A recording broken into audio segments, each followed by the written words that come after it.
Have you ever noticed how easy it is to say, "I'm fine," even when you're breaking apart inside? It slips out like muscle memory, a quick smile, a steady tone, a casual shrug. And just like that, you've hidden a storm behind a polite syllable. We say it to friends, to family, to strangers who barely pause for our answer. Sometimes we even say it to ourselves. The words become a kind of armor. Safe, neat, unquestionable. But deep down, there's a quiet ache. If anyone knew how I really felt, would they look at me the same way? Søren Kierkegaard, the philosopher of the inner life, warned about this centuries ago. He saw how the crowd, society's collective voice, rewards those who fit in and punishes those who dare to be visibly human. In his time, it was the polite gatherings of Copenhagen. Today, it's the filtered smiles of social media, the upbeat team player persona at work, the cheerful mask at family dinners. The pressure is the same. Blend in, don't burden anyone, never let the cracks show. But here's the paradox. The more we pretend to be fine, the further we drift from the truth of who we are. Psychology confirms it. Suppressing emotions triggers stress responses in the body, elevates cortisol, and leaves us feeling isolated even in a crowd. And the more we perform this version of okay, the more we risk losing sight of the self beneath it. In this video, we're going to pull that mask apart. We'll explore why we wear it, what it's costing us, and how Kierkegaard's call to live authentically can help us step into a life that feels real, not just presentable. Because "I'm fine" isn't a harmless phrase at all. Maybe it's the lie that's keeping you from becoming yourself. There is a strange choreography to human interaction. Someone asks, "How are you?" And without thinking, your mouth forms the familiar phrase, "I'm fine." No hesitation, no flicker of truth in your eyes. It's almost reflexive, as though the answer had been programmed into you long before you knew what it meant. And in a way it has.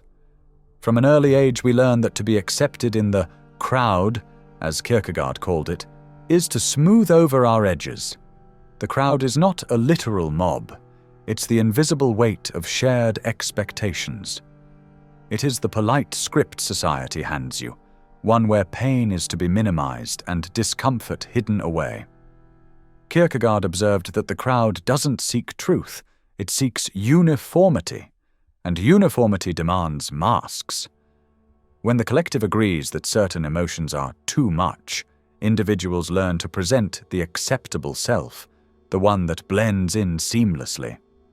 You can see this at the office, where exhaustion is disguised as just busy, and anxiety is rebranded as keeping up with the pace. You see it at family gatherings, where grief is tucked away behind smiles so as not to ruin the mood.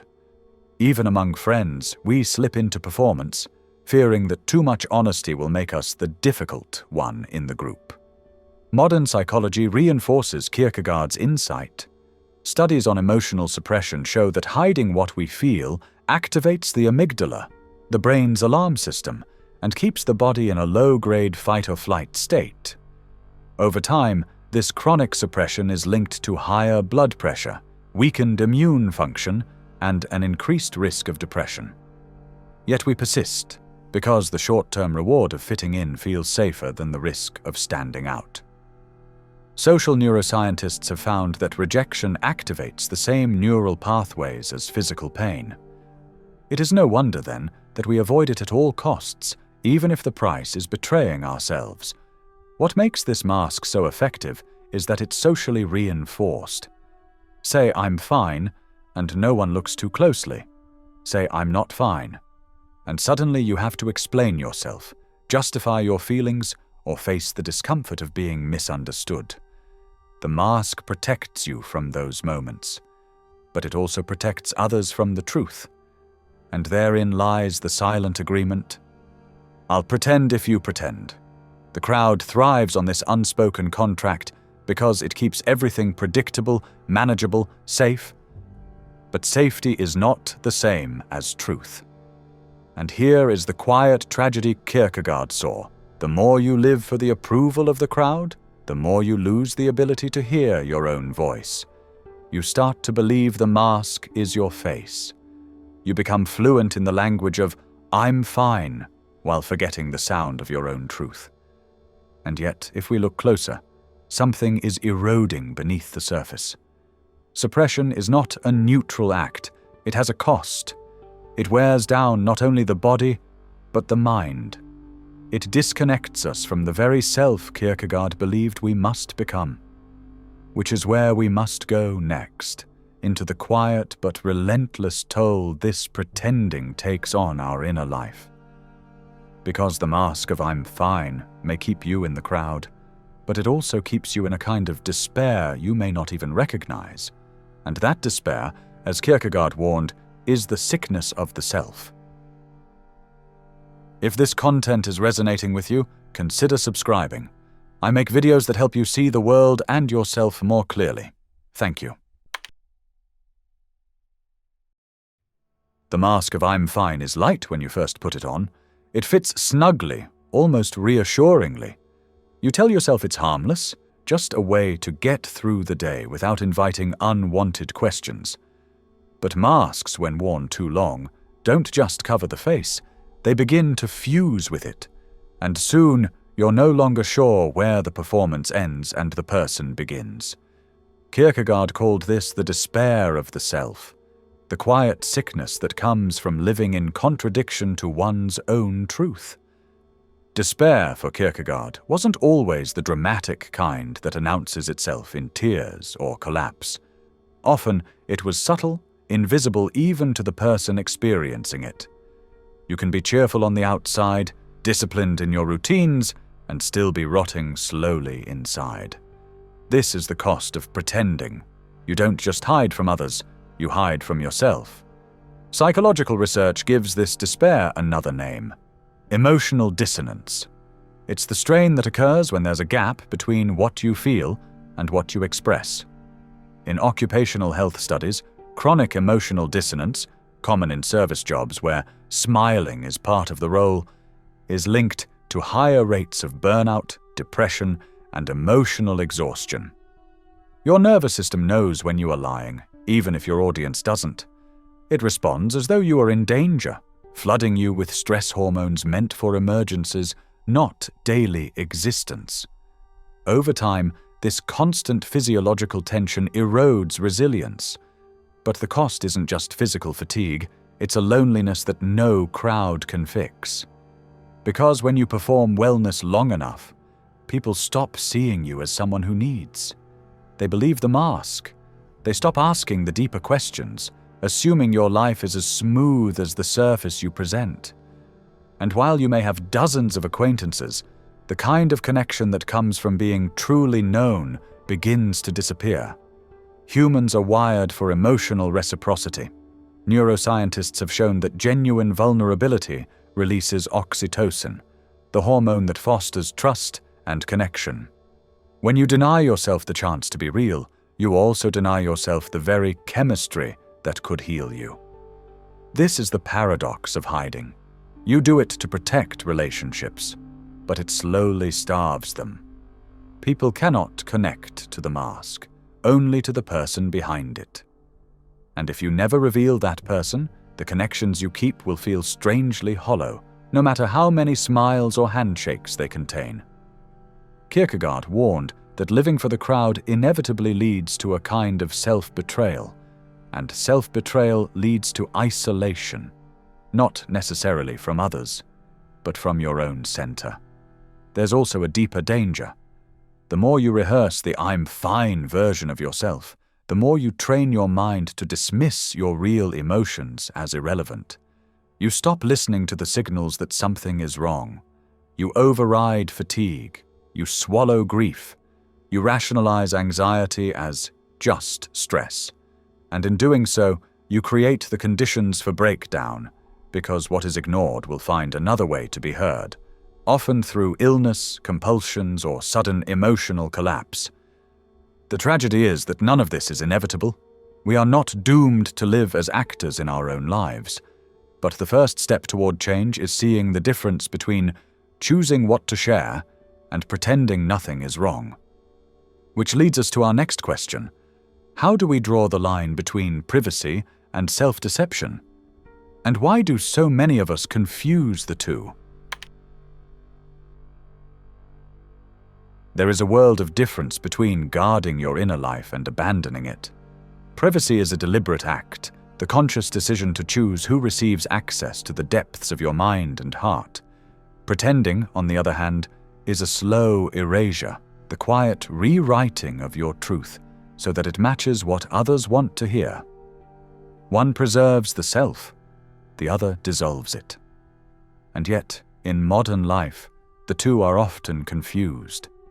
We tell ourselves we're just private people, when in reality, we've built walls not to protect ourselves, but to hide the fact that we've stopped living authentically. Kierkegaard would have called this a form of inauthentic existence, living as though the self were a performance for others, rather than an intimate reality to be inhabited. In his terms, the self becomes lost, not because it disappears, but because it is no longer the compass by which we navigate our choices. Psychology supports this distinction. Studies on self-concealment, the tendency to hide distressing personal information, show a direct correlation with higher rates of anxiety, depressive symptoms, and even physical health problems. But here's the subtlety. The negative effects come not from privacy itself, but from the internal strain of pretending something is true when it is not.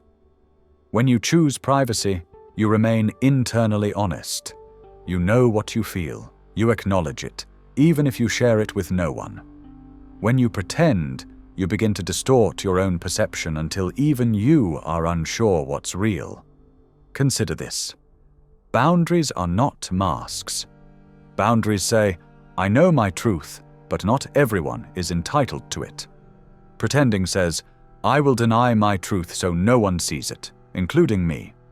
Boundaries require self-respect. Pretending requires self-abandonment. This is why people who maintain healthy boundaries often appear grounded and calm, while those who live in constant pretense tend to experience internal agitation, even if their outer persona seems composed. Kierkegaard's call to authentic existence was not a demand for reckless confession, nor an argument against privacy. Rather, it was an insistence that we must live in alignment with what is real within us, even if that reality is known only to ourselves and a select few. Authenticity, he argued, is not about telling the crowd everything. It's about refusing to let the crowd decide who you are. Modern neuroscience tells us why this matters. When your inner state and outer behavior are in harmony, your brain experiences what psychologists call congruence. This state lowers stress, improves cognitive clarity, and strengthens emotional regulation. But when you consistently act in contradiction to your internal truth, the brain treats it as a form of chronic stress, keeping you in a state of vigilance as though danger were constantly near. Over time, this drains mental and physical resources, leaving you more fragile in the very moments you most need strength. And here lies the quiet turning point. To reclaim your life, you do not need to broadcast your every wound, nor do you need to harden into secrecy. You need to decide, with clarity and courage, when your I'm fine is an honest boundary, and when it's a mask that's killing your connection to yourself. Because the next step is not merely knowing the difference, it is having the courage to live on the side of truth. And that means loosening the grip of the mask, even when it feels safer to keep it on. Which is where we must go next, into the difficult, uncomfortable, yet liberating work of choosing courage over the comfort of pretending. Courage rarely arrives with a fanfare. It begins in quieter ways. In the moment you choose to pause instead of giving the automatic "I'm fine," in the second you admit to yourself that you're not okay, in the subtle but radical act of allowing someone to see even a fraction of your truth. Kierkegaard believed that to become yourself is the highest human task, and it is never achieved through comfort. It is achieved in those trembling moments when you risk being known. Choosing courage over the mask does not mean abandoning all caution or oversharing your inner life with anyone who asks. True courage is measured, intentional. It is about refusing to let fear dictate your identity. It is about meeting life with what psychologists call emotional authenticity, the alignment of your inner experience and your outward expression. Research shows that people who practice emotional authenticity report higher life satisfaction, stronger relationships, and even improved immune function. Not because life becomes easier, but because the constant strain of self-suppression is lifted. There will be resistance, both from within and from the world. The brain's amygdala, wired for survival, treats vulnerability as a potential threat. That's why your pulse quickens when you tell someone you're struggling, or when you dare to say, "I'm not fine," without a smile to soften it. But neuroscientists have found that repeated acts of safe vulnerability can rewire the brain's threat response, turning what once felt dangerous into a source of resilience. Courage, then, is not a leap. It is a series of small, deliberate steps. It might begin with telling a trusted friend that you've had a difficult week instead of hiding behind busyness. It might mean seeking therapy and speaking aloud the words you've kept locked inside for years. It could be as simple as allowing yourself to rest without feeling guilty, or as complex as ending a relationship that thrives only on your silence. Each act weakens the mask's hold. Each act builds the muscle of authenticity. Kierkegaard warned that the crowd will often resist your becoming. Some will try to draw the mask back over your face because your honesty unsettles the carefully curated images they maintain for themselves. This is why courage must be grounded in self-understanding. Without it, criticism will feel like a command to return to who you were before. With it, criticism becomes mere noise, incapable of bending the truth you've claimed. And here is the final paradox. When you choose courage over the mask, you do not alienate everyone. You invite the right ones closer. Vulnerability, far from driving people away, acts as a filter. Those who fear truth may step back, but those who value depth will step in. Social psychology calls this selective self-disclosure, and it is one of the strongest predictors of deep, lasting connection. This is the life Kierkegaard envisioned, not one free of discomfort, but one so anchored in authenticity that discomfort no longer has the power to dictate who you are. The mask may have once felt like safety, but it was only a cage. Courage is the key that unlocks it. So now I leave you with a question, not for me, but for you. Are you willing to be seen, even imperfectly, if it means living truthfully? If you've made it this far, I want you to affirm it aloud in the comments. I choose courage over the mask, not just to signal you've heard these words, but to mark the moment you began to live them.